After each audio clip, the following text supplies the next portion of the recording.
So this is a very important question because as we know that the package insert for Venetoclax currently requires 28 days, both in induction and also in continuation cycles. And there are guidelines that are telling us when to dose reduce, but in practice, we've actually moved away from a lot of those original trial, sort of guidelines and package insert, because we realized with continued use that there is excess toxicity with a lot of Venetoclax use. So for our practical purposes, what we have been doing is from an induction standpoint, we certainly give it for about 21 to 25 days and then have a holiday or a pause,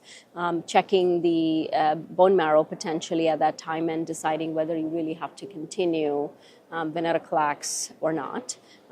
And for consolidation, it's actually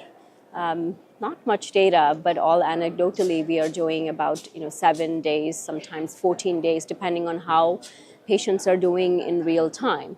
So some of the data that we've been discussing, 14 days versus 28 days, there have been trials, randomized trials that are being done in this situation with somewhat equivalent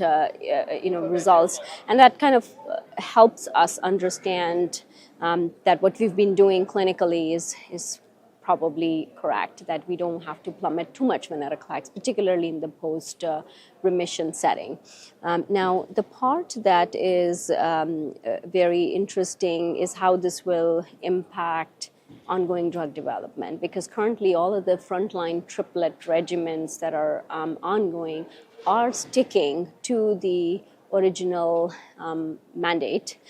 or package insert, and that's because FDA is wanting that to be in the protocol. And that is an interesting thing when you're developing new drugs, because when do you annotate a toxicity that's coming from the new drug versus overuse of Venetoclax dosing or duration. And it's a big deal in drug development because there's maybe too much unnecessary reduction of your investigational drug when it should be reduction of the Venetoclax dosing. So some of these data as they evolve are going to answer that question.